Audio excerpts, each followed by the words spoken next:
Hi hello வணக்கம் நண்பா. உங்கள் கம்ப்யூட்டரில் நீங்கள் ஓஎஸ் இன்ஸ்டால் பண்ணுறப்போ சில டைமில் பார்த்தீங்கன்னா உங்களுக்கு வந்து ரீசைக்கிள் பின்னு மட்டும்தான் இருக்கும். உங்களுக்கு வந்து அந்த டெஸ்க்டாப் ஐக்கான் இல்லை மை பிசி திஸ் பிசி அப்படின்னு அந்த ஐக்கான் வந்து உங்களுக்கு வந்து ஷோ ஆகாது. இப்படி இருக்கக்கூடிய இந்த சமயங்களில் அந்த ஐக்கானை எப்படி வந்து ஹோம் பேஜில் இந்த டெஸ்க்டாப் பேஜில் வந்து கொண்டு வரலாம் அப்படிங்கிறத பார்த்துடலாம். ஜஸ்ட்டு உங்களோட ஸ்டார்ட் மெனுவை கிளிக் பண்ணுங்கள் நண்பா. கிளிக் பண்ணிவிட்டு இந்த இடத்துல செட்டிங்ஸ் அப்படின்னு இருக்கும். செட்டிங்ஸ் ஓப்பன் பண்ணிக்கோங்க.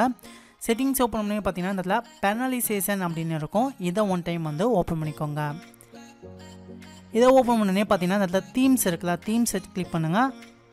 இந்த இடத்துல பார்த்தீங்கன்னா உங்களுக்கு வந்து டெஸ்க்டாப் ஐகான் செட்டிங்ஸ் அப்படின்னு இருக்கும். இதை ஒன் டைம் டேப் பண்ணுங்கள்.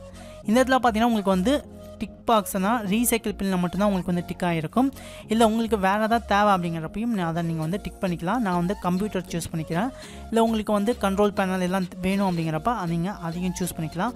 ஓகே, எனக்கு வந்து இப்போதைக்கு கம்ப்யூட்டர் மட்டும் போதும், அதை மட்டும் சூஸ் பண்ணிக்கிறேன். தென் இதில் அப்ளை கொடுத்துக்கோங்க. ஓகே கொடுங்க. ஓகே கொடுத்துட்டு ஜஸ்ட் இப்போ பார்த்தீங்கன்னா உங்களுக்கு வந்து இந்த டிஸ் பிசி மை பிசி அப்படின்னு உங்களுக்கு வந்து இந்த டெஸ்க்டாப் ஐக்கானும் உங்களுக்கு வந்து ஷோ ஆகும். ஸோ இதமாக நீங்கள் ஈஸியாக ஓப்பன் பண்ணி பார்த்துக்கலாம் நண்பா. ஓகே, இந்த வீடியோ உங்களுக்கு ரொம்ப யூஸ்ஃபுல்லாக இருக்கும் அப்படின்னு நினைக்கிறேன். வீடியோ பிடிச்சிருந்தா வீடியோக்கு லைக் பண்ணுங்கள். வீடியோ உங்கள் அண்ட் ஃபேமிலி கூட ஷேர் பண்ணிக்கோங்க.